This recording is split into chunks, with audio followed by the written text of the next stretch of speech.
तो आज की क्लास में हम पढ़ेंगे FCI, food corporation of India, भारतीय खाद्य निगम। इसकी स्थापना 1965 में हुई थी। इसकी स्थापना एफसीआई अधिनियम 1964 के अंतर्गत किया गया था। यह सांविधिक संस्था है। यह उपभोक्ता मामले, खाद्य एवं सार्वजनिक वितरण मामला मंत्रालय के अंतर्गत आता है। एफसीआई का मुख्य कार्य जो होता है, यह किसानों से अनाज का अधिग्रहण कर उसका भंडारण करता है। यह देश में भंडार गृहों के निर्माण और संचालन का कार्य करता है। यह देश में बफर स्टॉक का निर्माण करता है। वर्ष 2014 में एफसीआई की पूर्ण संरचना के लिए शांता कुमार समिति का गठन किया गया था, जिसके सुझाव थे एफसीआई को शीत भंडार गृहों के निर्माण पर जोर देना चाहिए। पीडीएस प्रणाली को नगद आधारित कर देना चाहिए। पीडीएस प्रणाली, जिसके बारे में आगे पढ़ेंगे हम लोग। फिलहाल यह संवैधानिक निकाय का मतलब क्या है? संवैधानिक निकाय यानी वैधानिक निकाय कानून द्वारा स्थापित संगठन होता है। इसकी स्थापना संसद या राज्य विधानमंडलों के अधिनियम के जरिए होता है। यह निकायों को वैधानिक कहा जाता है क्योंकि ये विधायिका द्वारा पारित, संविधान में नहीं लिखा रहता है, विधायिका द्वारा पारित कानूनों से अपनी शक्ति हासिल करता है। भारत में गैर संवैधानिक निकाय ज्यादातर वैधानिक निकायों से मिलकर बने होते हैं। इनकी शक्ति आमतौर पर भारतीय संसद द्वारा बनाई गई कानूनों से मिलती है। इसके कुछ एग्जाम्पल है, जैसे वैज्ञानिक तथा औद्योगिक अनुसंधान परिषद, भारतीय खाद्य निगम, जिसके बारे में भी पढ़ रहे हैं, भारतीय खाद्य निगम। ये भारतीय खाद्य निगम, नीति आयोग, दो बार लिख दिया भारतीय खाद्य निगम, चलो कोई बात नहीं। केंद्रीय अन्वेषण ब्यूरो मतलब सीबीआई। ये सारे होते हैं वैधानिक निकाय। ये संविधान से इसको अधिकार नहीं मिलता, इसको शक्ति मिलती है संसद से या तो राज्य विधानमंडल से। अब एफसीआई लगातार जिन राज्यों से अनाजों का अधिग्रहण कर रहा है, वहां अनाजों के अधिग्रहण का कार्य अब राज्यों को सौंप देना चाहिए। जहां पे लगातार राज्यों से अनाजों का जो केंद्र सरकार कर रही है, वहां पे अब ये जो अधिग्रहण का कार्य जो है ना, वो राज्य को सौंप देना चाहिए, ताकि केंद्र कोई दूसरा काम पे अपना समय व्यतीत करे, ना कि इस पे कुछ कार्य जो है, क्योंकि हर केंद्र हर जगह जाके अधिग्रहण करेगा तो उससे केंद्र का समय बहुत ज्यादा लगेगा उसमें ना, इसलिए वो राज्य को सौंप दिया जाता है, सौंप देना चाहिए। इसका सुझाव था, शांता कुमार समिति का सुझाव था यही। एफसीआई आर्थिक लागत मूल्य। एफसीआई का जो है आर्थिक लागत मूल्य क्या होता है, इसका डायग्राम से समझते हैं। देखिए, जैसे किसान अनाज उपजाया, ठीक, तो इससे एफसीआई वसूल कीमत या खरीद मूल्य पे अधिग्रहण किया। एफसीआई जो है वसूल कीमत या खरीद मूल्य पे, मतलब जितना पे बेचना है उस हिसाब से खरीदा। इसके बाद इसमें परिवहन लगा, परिवहन से इसको भंडारण किया गया राज्य में। केंद्र बिंदु ये हुआ। सीपीआई, सेंट्रल इशू प्राइस, यहाँ पे सेंट्रल इशू प्राइस के हिसाब से राज्य सरकार का परिवहन लगा। यहाँ पे भंडारण जो हुआ ना, यहाँ पे राज्य इसका जो पैसा देगी केंद्र सरकार देगी, इसी को कहते हैं सेंट्रल इशू प्राइस। फिर राज्य सरकार इसको परिवहन की सुविधा से राशन दुकान मतलब डीलरों के पास यहाँ भेजेगी, ये डीलर हुआ। फिर डीलर जो है राशन की दुकान हुआ, डीलर यहाँ से वितरण करेगा। वितरण जो करेगा सब्सिडी युक्त कीमत पे करेगा, जैसे कि 25 रुपये जो इससे पहले पढ़े थे एनएफएसए कार्यक्रम में, जो 27 रुपये किलो गेहूँ था उसको 2 रुपया में दिया जाता, मतलब 25 रुपया सब्सिडी। तो वो सब्सिडी युक्त कीमत पे खाद सब्सिडी देगा। ये केंद्र सरकार द्वारा इसको पैसा दिया जाएगा सब्सिडी का। इसमें केंद्र सरकार देगी पैसा, ना कि राज्य सरकार, सब्सिडी युक्त में जो है। इसके बाद सरकार द्वारा दिए जाने वाले कुल सब्सिडी में 3 प्रमुख सब्सिडी मानी जाती है, जिसे एफ और एफ कहा जाता है। जैसे पहला जो है एफ, फूड सब्सिडी, इसमें 55% सब्सिडी दे रही है सरकार। दूसरा है फर्टिलाइजर सब्सिडी, जिसमें सरकार जो है 20 से 25% सब्सिडी दे रही है। और तीसरा है फ्यूल सब्सिडी, ईंधन या सब्सिडी, मतलब ये गैस में हुआ, केरोसिन में था जो अब तो बंद हो गया है। केरोसिन में 10% सब्सिडी, ये रहा डायग्राम। खाद सब्सिडी जो हुआ 55%, उर्वरक सब्सिडी हुआ 20 से 25%, और ईंधन सब्सिडी 15% बाद बाकी जो बचा 5 से 10% हुआ। एफसीआई की आर्थिक लागत में 3 घटक शामिल होते हैं। 3 घटक जो होते हैं खाद मूल्य और खरीद लागत या प्रासंगिक प्रभाव या वितरण लागत। ये जो है ना, ये जो हुआ, ये होता है खरीद मूल्य, ये होता है। इसके बाद ये परिवहन, यहाँ से यहाँ तक लाने का ये सारा मूल्य जोड़ा जाता है। इसके बाद वितरण, यहाँ जो ये डीलर लोग को दिया जाता है, इसमें जो वितरण में जो डीलर लोग जो पैसा लेता है वो, ये सारा आता है एफसीआई के आर्थिक लागत में। आर्थिक लागत में आता है, ये उसका आर्थिक लागत लगता है एफसीआई का। खरीद मूल्य वह मूल्य होता है जिस पर एफसीआई किसानों से अनाजों का अधिग्रहण करता है, जिसके बारे में पढ़े। खरीद मूल्य भी दिखा है, किसानों से पहली बार जब एफसीआई अधिग्रहण किया जाता है। एमएसपी और खरीद मूल्य में अंतर क्या होता है? एमएसपी जो होता है, एमएसपी की घोषणा उत्पादन से पूर्व की जाती है। एमएसपी की जैसे कि मान लिया जाए कि अभी तो नहीं, जून जुलाई में गेहूं लगाया जाएगा, तो जून जुलाई से पहले इसकी घोषणा करनी होगी। जो खरीद मूल्य होता है, खरीद मूल्य की घोषणा उत्पादन पश्चात की जाती है। उत्पादन के पश्चात की जाती है खरीद मूल्य की घोषणा। अब एमएसपी पे अगर किसान अपना अनाज बेच रही है तो ज़्यादा पैसा मिलेगा। खरीद मूल्य पे हो सकता है कभी ज़्यादा कभी कम भी मिल सकता है। खरीद मूल्य को वसूली कीमत भी कहा जाता है। यह या तो एमएसपी के बराबर होता है या उससे अधिक होता है। यह एमएसपी से कभी कम नहीं हो सकता है। खरीद मूल्य, खरीद लागत, एफसीआई का वह लागत होता है जिसमें परिवहन लागत, भंडारण लागत, श्रमिक लागत, राज्य के परिवहन लागत को शामिल करते हैं। ये जो हुआ यहाँ पे, ये खरीद मूल्य, यहाँ पे जो भंडार में पैसा लगा, जो ये परिवहन जो लगा, ये राज्य से फिर भंडार डीलर के पास भेजने में पैसा लगा, फिर यहाँ जो वितरण हुआ, ये जो राशन दुकान पे जो गया, ये सारा राज्य का खरीद लागत होता है। एफसीआई का मतलब, एफसीआई केंद्रीय संस्था है। वितरण लागत में अनाजों के परिवहन या भंडारण और वितरण में जो अनाज बर्बाद होते हैं उनका नुकसान लागत, वितरण लागत। इस प्रकार एफसीआई का आर्थिक लागत जो होता है, उसका आर्थिक लागत बराबर होता है खरीद मूल्य प्लस खरीद लागत प्लस वितरण लागत। एमएसपी वसूल कीमत, आर्थिक लागत, अच्छा, सेंट्रल इशू प्राइस, सीपीआई का फुल फॉर्म होता है, सॉरी सीआईपी है, गलती लिखा हुआ है। केंद्रीय निर्गमित मूल्य सीपीआई, सेंट्रल इशू प्राइस, वह मूल्य होता है जिस पर राज्य सरकार एफसीआई से अनाज का अधिग्रहण करती है और उसे राशन की दुकानों तक पहुंचाती है। एक मिनट, वह मूल्य जिस पर राज्य सरकार जो होती है एफसीआई से अनाज का अधिग्रहण करती है और उसे राशन की दुकानों तक पहुंचाती है, यह मूल्य कभी भी एमएसपी से अधिक नहीं होता है। यह मूल्य स्थिर नहीं हो सकता है, बल्कि केंद्र सरकार इसे बदल सकती है। वर्तमान में एनएफएसए कार्यक्रम के अनुसार यह चावल, गेहूं और मोटे अनाज के संदर्भ में प्रति किलो क्रमशः 3, 2 और 1 जिस वर्ष 2023 में मुक्त में कर दिया गया, जिसे वर्ष मुक्त कर दिया गया 2023 में, उपयुक्त कीमत बढ़ते हुए सीपीआई सबसे ज्यादा होगा। सॉरी, सीपीआई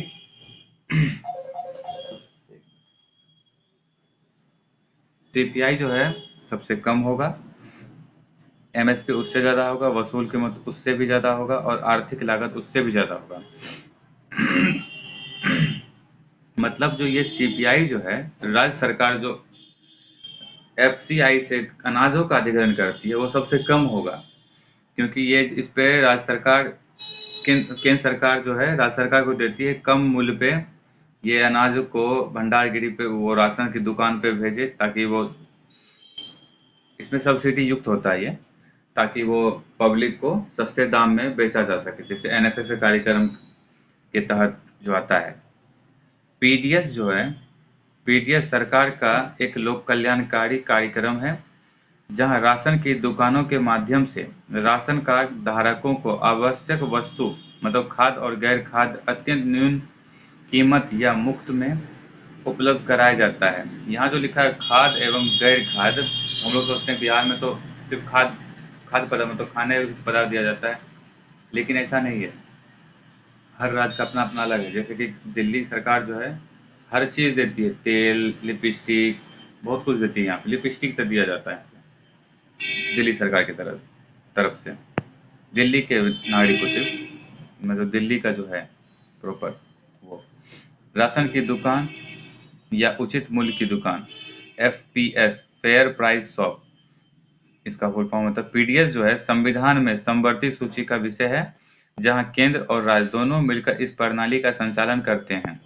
पीडीएस उपभोक्ता मामले, खाद्य एवं सार्वजनिक वितरण मंत्रालय के खाद्य एवं सार्वजनिक वितरण विभाग द्वारा संचालित किया जाता है। भारत में पीडीएस प्रणाली की शुरुआत सर्वप्रथम 1945 में द्वितीय विश्व युद्ध के दौरान किया गया। आज़ादी के बाद एफसीआई की स्थापना के पश्चात वर्ष 1965 में पीडीएस को पूर्ण संचालन किया गया। मतलब इससे पहले जो है आज़ादी के बाद जो फिर से इसको शुरू किया गया 1965 के बाद किया गया।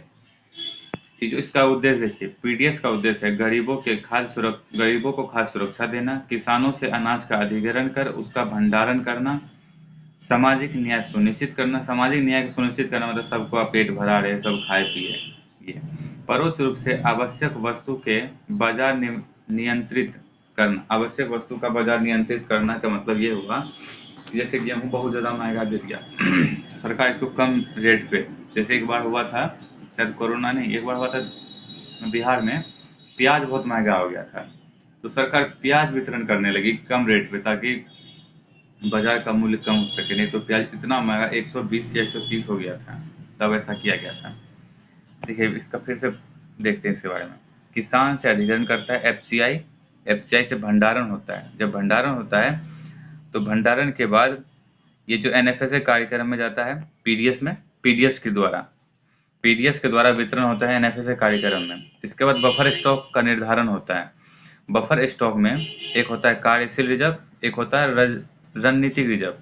रणनीतिक रिजर्व में जो 5 मिलियन मेट्रिक टन हमेशा होना चाहिए, ये कभी कम नहीं हो सकता, इतना ही होना चाहिए। जैसे कम हुआ इसको फिर भरना पड़ेगा। गेहूं और चावल, गेहूं जो है 2 मिलियन मेट्रिक टन होना चाहिए और चावल 3 मिलियन मेट्रिक टन। ये कार्यशील रिजर्व जो क्या होता है, कार्यशील रिजर्व जो मान लिया जाए कि भंडार तो सरकार बहुत ज़्यादा करती है ना, कुछ पीडीएस में गया, इसमें कुछ रणनीतिक रिजर्व में गया, जो बचा वो कार्यशील रिजर्व में गया। ये कार्यशील रिजर्व के बारे में जो आगे पढ़ते हैं फिर भी बता रहे हैं। कार्यशील रिजर्व वो होता है जिसमें भंडार के, इसको जो एफसीआई किसी मूल्य पे बेच भी सकती है, वैसे जगह पे भेज सकती है जहाँ पे कि इसका, जैसे किसी इलाके में, जैसे कि राजस्थान जैसे इलाके में चावल बहुत कम मिलता है, वहाँ पे चावल आदमी खाता भी कम है और मिलता भी नहीं है, बहुत मुश्किल से मिलता है। अभी तो फिलहाल मिल गया क्योंकि अब तो ये कार्यक्रम सुचारू रूप से चालू है, इसलिए मिल जाता है, नहीं तो पहले वहाँ पे चावल नहीं मिलता था। तो ऐसे जगह पे जहाँ पे कि आपूर्ति नहीं हो रही है, वहाँ पे आपूर्ति करने के लिए, पर्याप्त आपूर्ति देने के लिए वहाँ पे ये कार्यशील रिजर्व से ही अनाज जाया जाता है, सरकार भेजती है। बफर स्टॉक जो है, इसकी अवधारणा भारत के चौथी पंचवर्षीय योजना के दौरान शुरू हुई। ये 1964 है, ये नहीं, गलत है, 1969 से 1974। बफर स्टॉक का उद्देश्य जो है किसी विशेष या आकस्मिक में लोगों के खाद्य सुरक्षा उपलब्ध कराना है, जैसे युद्ध, अकाल, महामारी।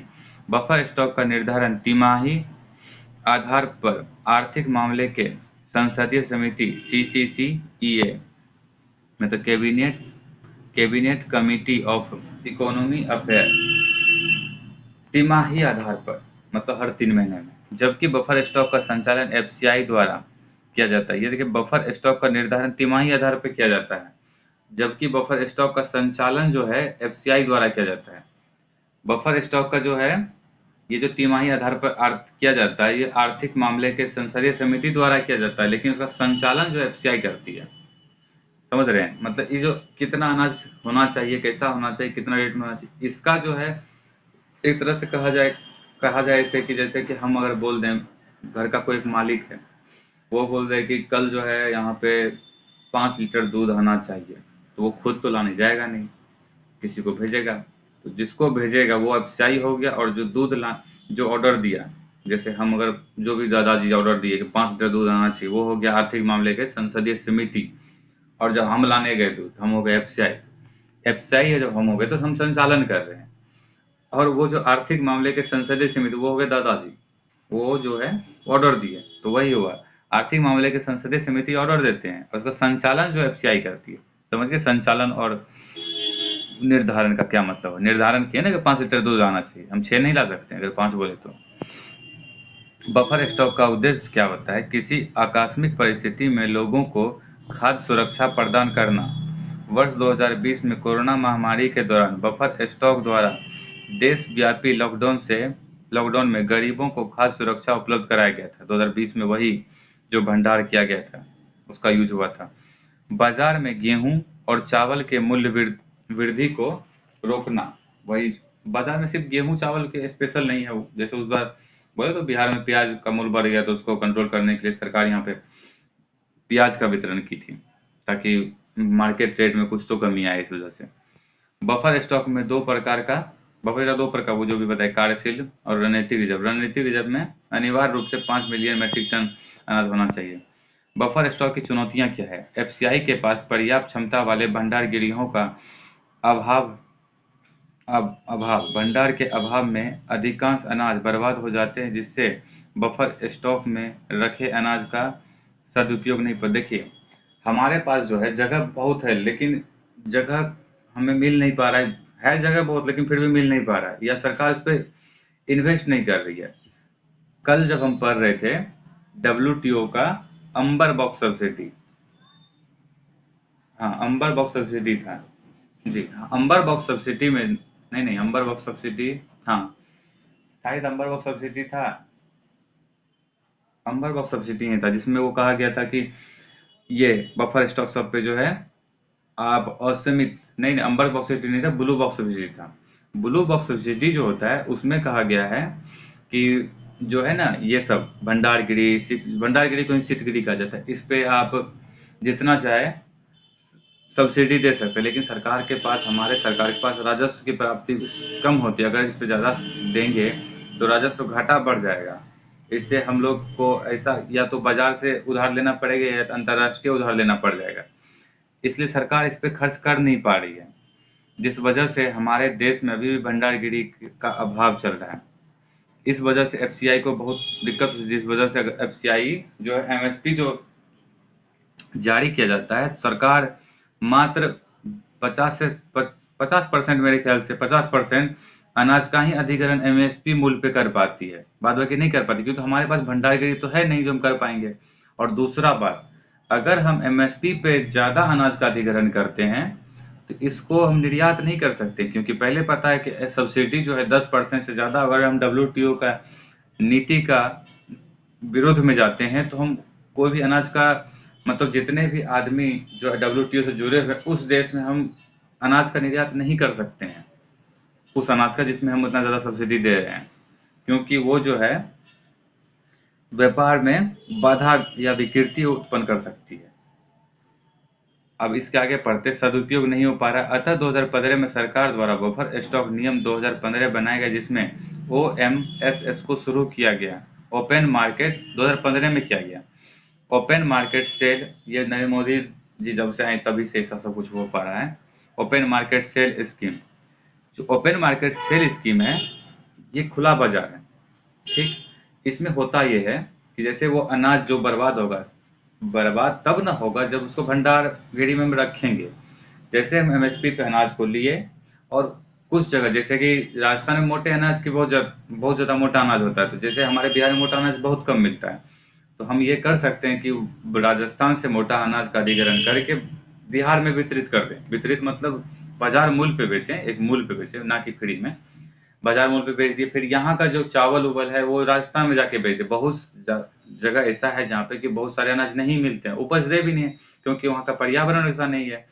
तो ये जो है 2015 में OMSS की शुरुआत जो की गई, इस स्कीम के तहत सरकार FCI को यह अधिकार देती है कि आवश्यकता पड़ने पर वह बफर स्टॉक्स के अनाज का ई नीलामी प्रक्रिया से बाजार में बिक्री कर सकती है या उनका निर्यात कर सकती है। इस इसकी बिक्री उन क्षेत्रों में किया जाएगा जहां इनकी उपलब्धता कम हो और मांग अधिक हो, जिससे यहां अनाजों का मूल्य वृद्धि की अधिक संभावना हो। ठीक। ये सीधा वही बता रहे हैं कि जहाँ पे अभी जो बता तो दिए, मतलब इसका ई नीलामी जो होता है एक प्रक्रिया होती है जो ऑनलाइन होती है। ये ई नीलामी आगे पढ़ेंगे, इसलिए अभी बोल के कोई फायदा है नहीं। तो फिर वही डिफिनेशन है राज लेगी। देखिए कैसे, तो पीडीएस की प्रणाली कैसी होती है। किसान से अधिग्रहण का भंडार गिर गया। भंडार गिरी से केंद्र बिंदु है, यहाँ से सीपीआई मूल्य पे राज्य सरकार सीपीआई मूल्य कम होता है, याद रखिए एमएसपी से भी कम होता है। राज्य सरकार का परिवहन हुआ। इसके बाद केंद्रीय सब्सिडी, यहाँ पे देखिए ये जो आदमी है, राशन की दुकान है यहाँ पे, ये राशन की दुकान है, राशन की दुकान पे वितरण हो रहा है, ये आदमी लोग हैं, राशन कार्ड धारक है ये सब। कितने हैं? 3 3 6 3 9 आदमी हैं। इसको सब्सिडी मूल्य पे दिया जाएगा, बस यही है पीडीएस खास। आप देखते हैं पीडीएस प्रणाली जो है समवर्ती सूची का विषय है, जहां केंद्र और राज्य दोनों मिलकर इस प्रणाली का संचालन करते हैं।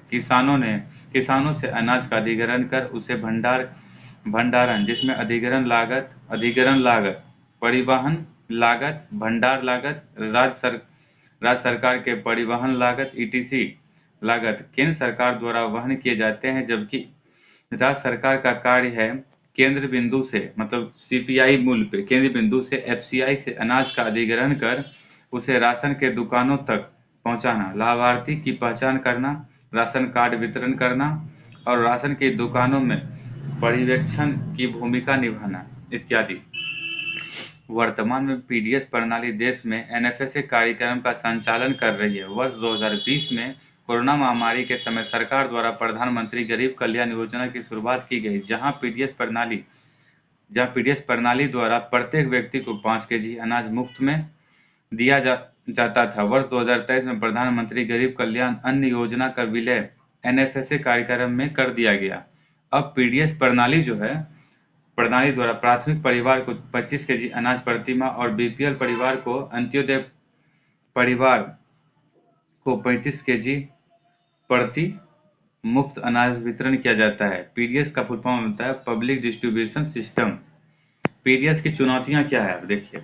पीडीएस प्रणाली की कमजोरियों को उजागर करने के लिए न्यायमूर्ति बाघवा के अध्यक्षता में बाघवा समिति का गठन किया गया, जिसमें पीडीएस की निम्नलिखित कमजोरियों को उजागर किया गया। फर्जी राशन कार्ड की समस्या हुई थी। यहाँ वितरण होने वाला अनाज गुणवत्ता युक्त नहीं होता, अभी भी नहीं है। यहाँ भ्रष्टाचार संस्थागत रूप ले लिया, जहाँ कोटेदार, व्यापारी और ट्रांसपोर्ट तीनों मिलकर भ्रष्टाचार करते थे। कोटेदार मतलब जो डीलर है, व्यापारी जो खरीदा और ट्रांसपोर्ट जो रास्ते में हो गया, ये हुआ भ्रष्टाचार यहाँ पे शुरू हो गया था। और ये जो है, ये जो लिखा हुआ संस्थागत, एक संस्था बन गया है था। अभी भी, अब तो बहुत थोड़ा कम हुआ, लेकिन फिर भी अभी भी थोड़ी ना है, अभी भी चल ही रहा है। यहाँ लीकेज या रिसाव की समस्या है। लीकेज या रिसाव के मतलब ये नहीं कि वो गिरने लगता है, उसको बीच रास्ते पे कहीं खोल लिया, सामान को बदल दिया गया। सरकार चाहती है कि अच्छा गुणवत्ता, सरकार वहां से देती है गुणवत्ता युक्त भोजन के लिए, यहाँ आते रहते कुछ नहीं बचता उसका, फालतू सब यहाँ पे बिकता है जब डीलर के पास जाता है। यहाँ लीकेज या रिसाव की समस्या अत्यधिक है। 2011-12 में NSSO के सर्वे के अनुसार यहाँ वितरण होने वाले किरोसिन का लगभग 35% काला बाजारी होने लगे, जिस वजह से अभी किरोसिन तेल नहीं से मिल रहा है हम लोग को। कैग के रिपोर्ट के अनुसार अधिकांश कोटेदारों के पास भंडारण की उचित व्यवस्था न होने के कारण राशन की दुकानों में ही अनाज बर्बाद हो जाते हैं। NSSO नेशनल सिंपल सर्वे ऑफिस, इसका फुल फॉर्म था। पीडीएस में सुधार के लिए सरकार द्वारा सुझाए गए सुधारात्मक कदम। वर्तमान में देश के सभी राशन कार्ड को आधार कार्ड से जोड़ा जा रहा है। ये तो 2014 के बाद हुआ, इससे पहले तो था नहीं आधार कार्ड। इससे फर्जी राशन की समस्या समाप्त हो जाएगी। सरकार द्वारा यह निश्चित किया गया कि राशन की दुकानों में ई पॉस मशीन, अभी जो देख रहे हैं वो बायोमेट्रिक लिया जाता है वो वाले, को स्थापित किया जाए, जिससे ई पॉस मशीन तब काम करना शुरू हुआ जब उसमें आधार कार्ड लिंक हुआ, क्योंकि आधार कार्ड में बायोमेट्रिक लिया जाता है, इसीलिए, जिससे लाभार्थी की सही पहचान हो। वर्तमान में लगभग 88% राशन की दुकानों में ई पॉस मशीन स्थापित है। परिवहन प्रणाली में अनिवार्य रूप से जीपीएस का प्रयोग किया जाए। जीपीएस का प्रयोग किया ताकि परिवहन अभी कहाँ पहुंचा है पता चलते रहे, और उसमें लॉक लगा दिया गया है कि खुलेगा तो वहीं खुलेगा, खुलेगा तो पता चलेगा कहाँ खुला और क्यों खुला है। वर्ष 2017 में एफसीआई द्वारा ऑनलाइन डिपो योजना को शुरू किया गया, जिसके तहत देश भर में स्थित सभी राशन की दुकानों को ऑनलाइन माध्यम से एफसीआई से जोड़ा जा रहा है, जिससे राशन की दुकानों में भ्रष्टाचार कम हुआ है। सरकार द्वारा वर्ष 2021 में मेरा राशन ऐप लॉन्च किया गया। इससे आप पता कर सकते हैं कि आपका राशन आप लिए तो कितना लिए, सब शो करेगा, बिल सब आ जाएगा उसमें। सरकार द्वारा प्रवासी मजदूरों को खाद्य सुरक्षा देने के लिए एक राशन कार्ड को वर्ष 2022 में संपूर्ण भारत में लागू कर दिया गया। सरकार द्वारा पीडीएस प्रणाली को प्रभावी, पारदर्शी और भ्रष्टाचार मुक्त बनाने के लिए 2019 में पीडीएस आईएम की शुरुआत की गई, इंटीग्रेटेड मैनेजमेंट एकीकरण प्रबंधन, जिसके अंतर्गत 2022 तक के लिए तीन उद्देश्य रखे गए। राशन कार्ड को आधार कार्ड से जोड़ा जाएगा, राशन कार्ड को डिजिटल किया जाएगा। वर्ष 2021 में सरकार द्वारा डिजी लॉकर की शुरुआत की गई, जहां राशन कार्ड को ऑनलाइन सुरक्षित रखा जा सकता है। पीडीएस प्रणाली को कंप्यूटरीकृत कर देना, सरकार द्वारा जल्द ही पीडीएस प्रणाली में डीबीटी का मतलब डायरेक्ट बेनिफिशियल ट्रांसफर को लागू करने की योजना, इसे सफलतापूर्वक 3 केंद्र शासित प्रदेशों में चलाया जा रहा है, चंडीगढ़, पुडुचेरी, दादर एवं नागर हवेली और दमन द्वीप। भारत में पीडीएस की शुरुआत का विकास क्रम, सबसे पहले 1945 में भारत में पीडीएस की शुरुआत हुई थी। 1965 में भारत में पीडीएस की पूर्ण शुरुआत हुई। ये आज़ादी से पहले है 45, इसके बाद फिर 1965 में पूर्ण से शुरुआत हुई। इस समय इसे यूपीडीएस कहा गया था। यूनिवर्सल पीडीएस, सार्वभौमिक सार्वजनिक वितरण प्रणाली, यह सभी लोगों के लिए था, सभी लोगों मतलब भारत के सभी लोगों के लिए था उस टाइम। फिर 1992 में आरपीडीएस की शुरुआत की गई, मतलब रिवैम्पेड पीडीएस, नवीकृत पीडीएस, जिसके अंतर्गत पीडीएस प्रणाली को विस्तारित किया गया तथा देश भर में दुर्गम इलाकों, मलिन बस्तियों और सुदूर ग्रामीण क्षेत्रों में लगभग 1775 ब्लॉक में राशन की दुकानों की स्थापना की गई। फिर 1997 में सरकार द्वारा टीपीडीएस को शुरू किया गया। टी मतलब टारगेटेड पब्लिक डिस्ट्रीब्यूशन सर्विस, लक्षित सार्वजनिक वितरण। 1997 में वही जो एपीएल बीपीएल लाया गया, एपीएल और बीपीएल। 1997 से पहले यूपीडीएस लागू था। 1997 में टीपीडीएस को शुरू किया गया, जो अब तक लागू है। यहाँ परिवार को 2 भागों में वर्गीकृत किया गया, एपीएल और बीपीएल। एपीएल परिवार को आर्थिक लागत के बराबर गेहूं और चावल वितरण किया जा रहा था, जबकि बीपीएल परिवार को कम दाम पे। फिर 5वां हुआ इसमें 2000 में हुआ। वर्ष 2000 में बीपीएल परिवार से वे परिवार जो अत्यंत गरीब हैं, दयनीय स्थिति में थे, उन्हें अंत्योदय परिवार कहा गया। अंत्योदय परिवार के लिए अंत्योदय अन्न योजना की शुरुआत की गई, जहां इसे 25 केजी अनाज मुफ्त में वितरण किया जाता था। वर्ष 2002 में इसे बढ़ाकर 35 केजी कर दिया गया। फिर 2013 में एनएफएस कार्यक्रम की शुरुआत, जहां प्राथमिक परिवार को प्रति माह 25 केजी अनाज और बीपीएल परिवार को, ये 2013 में क्या किया, अंत्योदय परिवार को 35 केजी चावल और गेहूं और मोटे अनाज दिए गए, जिसके अनुपात क्रम से 3, 2 और 1 है, अनुपात नहीं, मूल्य प्रति किलोग्राम। इस प्रकार वितरण किया गया। फिर 2020 में प्रधानमंत्री गरीब कल्याण योजना की शुरुआत, जहां प्रति व्यक्ति 5 केजी अनाज मुफ्त में वितरण किया गया। फिर 2023 में प्रधानमंत्री गरीब कल्याण योजना का विलय एनएफएसए कार्यक्रम में कर दिया गया, जहां प्राथमिक परिवार को 25 केजी अनाज तथा बीपीएल परिवार और अंत्योदय परिवार को 35 केजी अनाज मुफ्त में वितरण किया गया। इसके बाद पढ़ते हैं एक राष्ट्र एक ration card, ONORC, one nation one card. इसे रोमिंग राशन भी कहा जाता है। रोमिंग मतलब जैसे हमारा सिम भी दिल्ली जाने के बाद रोमिंग हो जाता है ऐसा, और बिहार में है तो रोमिंग में नहीं रहता, और कोई दिल्ली वाले ही बिहार आ गए तो उसका रोमिंग हो जाएगा। तो रोमिंग राशन कार्ड कहा जाता है इसे राशन कार्ड पोर्टेबिलिटी को बढ़ावा देता है। राशन कार्ड पोर्टेबिलिटी को बढ़ावा, अर्थात यहाँ कोई भी राशन कार्ड धारक देश के किसी भी कोने में स्थित राशन की दुकान मतलब डीलर की दुकान से अपने कोटे का अनाज प्राप्त कर सकता है। ONORC को वर्ष 2019 में पायलट परियोजना के रूप में 4 राज्यों में शुरू किया गया, गुजरात, महाराष्ट्र तथा आंध्र प्रदेश और तेलंगाना। इसे सफलतापूर्वक लागू करने के बाद वर्ष 2020 में सरकार द्वारा संपूर्ण भारतवर्ष में लागू किया गया। ONORC के द्वारा मुक्त स्रोत इसके के 2 मुख्य स्रोत हैं, द्वारा बोलिए। नंबर 1, राशन कार्ड अनिवार्य रूप से आधार कार्ड से जुड़ा होना चाहिए। ऐसा तभी हो पाएगा जब ऐसा राशन कार्ड आधार कार्ड से जुड़ा होगा और जिस राशन की दुकान पे जाएंगे उसके पास ई-पॉस मशीन स्थापित हो।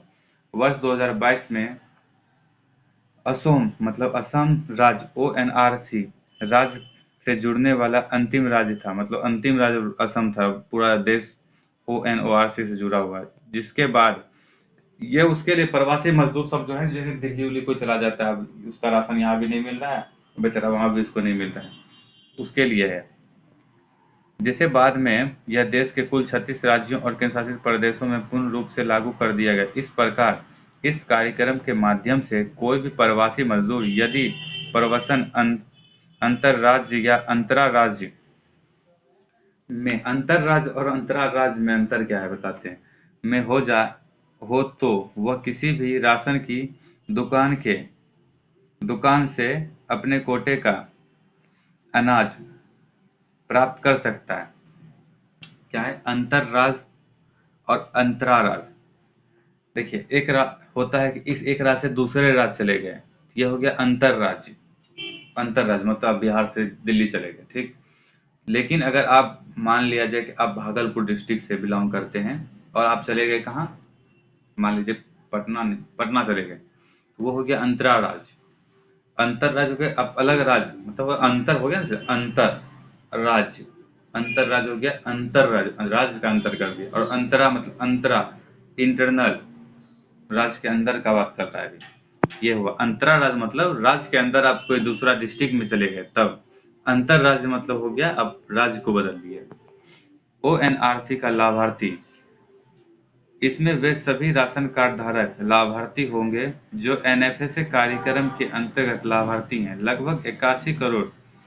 इस प्रकार इसमें प्राथमिक, बीपीएल और अंत्योदय तीनों परिवार शामिल हैं। ई रूपी वाउचर, ये जो है ना, पीडीएस प्रणाली में क्या किया गया है, जिसको अनाज सब जो मिल रहा है आजकल, उसमें क्या हो रहा है कि गुणवत्ता युक्त अनाज नहीं मिलता, बर्बाद और बेकार अनाज मिलता है। इसके लिए सरकार चाहती है ई-पॉस वाउचर लाना। इसकी शुरुआत जो 2021 में की गई। इसका मुख्य उद्देश्य जो है नगद धन के दुरुपयोग को रोकना है। जैसे नगद धन आपको जैसे मिल गया, नगद धन कोई चीज का, सरकार कोई चीज दिया आपको नगद में, अब जिस काम के हो सकता है आप खाने के लिए दिया, हो सकता है कि बच्चे के पढ़ाई के लिए दिया, लेकिन अब वो नहीं करके आप दारू पी गए, तो दारू नहीं पिया, उसका घर बना लिया, अब बच्चा को पढ़ाना छोड़ के आप घर बना रहे हैं, जो पैसा सरकार दी बच्चा के लिए।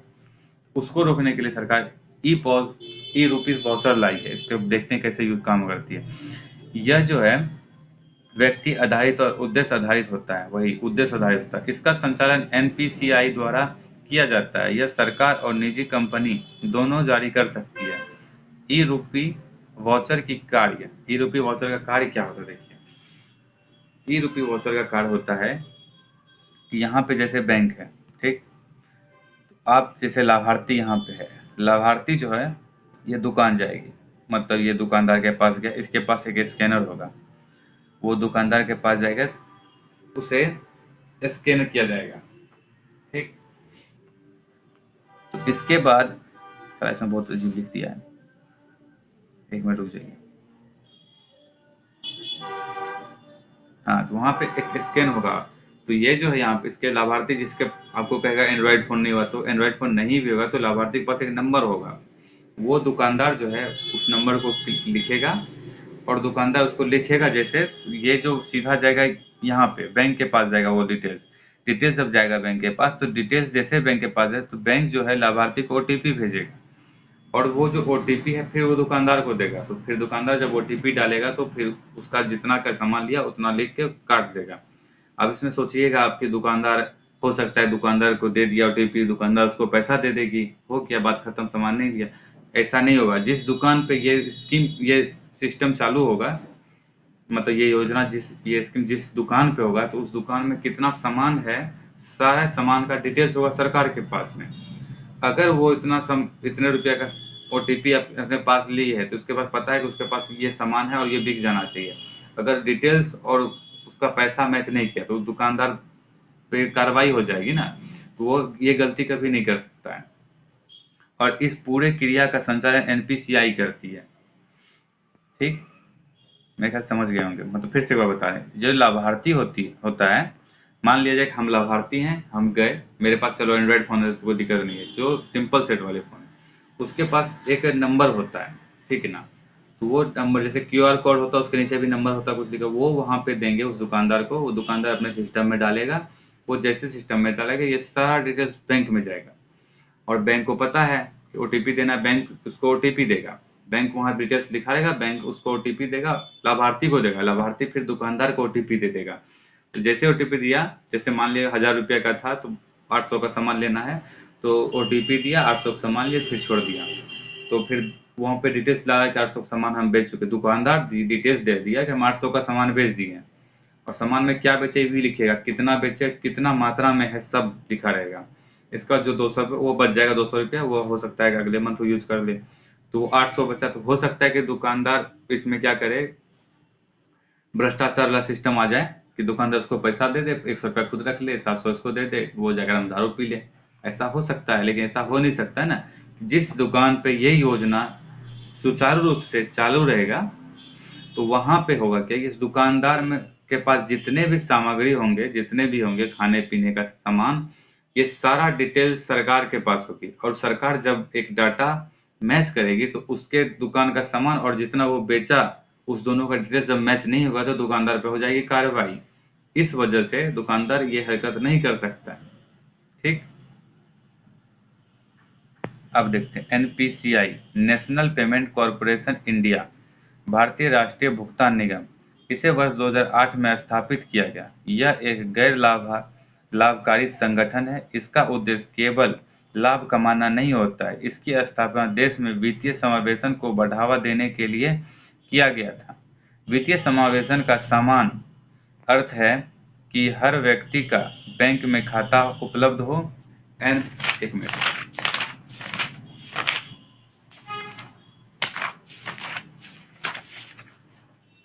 हाँ, एनपीसीआई को अम्ब्रेला संगठन कहा जाता है क्योंकि यह कई प्रकार के कार्य करता है। अम्ब्रेला मतलब, अम्ब्रेला का मतलब जब भी जहाँ पे अम्ब्रेला सिस्टम है, मतलब समझ लीजिए वहाँ पे एक काम नहीं, बहुत सारा काम हो रहा है। देश में रुपए रुपए डेबिट कार्ड, जो एटीएम कार्ड में होता है ना, एक रुपए डेबिट कार्ड होता है, एक मास्टर होता है, ये रुपए डेबिट कार्ड का निर्माण और संचालन करती है। आईएमपीएस, यूपीआई, भीम का निर्माण और संचालन यही करती है। एनपीसीआई जो है IMP, immediate money payment service, भीम जो होता है Bharat interface for money, NEFT, national electronic fund transfer, or RTGS, real time gross settlement, ये जो है आरबीआई और बैंक दोनों के बीच में होता है। ये जो है रियल टाइम ग्रॉस सेटलमेंट और नेशनल इलेक्ट्रिक फंड ट्रांसफर, ये आरबीआई और बैंक के बीच होता है, नॉर्मल आदमी के बीच नहीं होता है। इसका भी संचालन जो है एनपीसीआई करता है।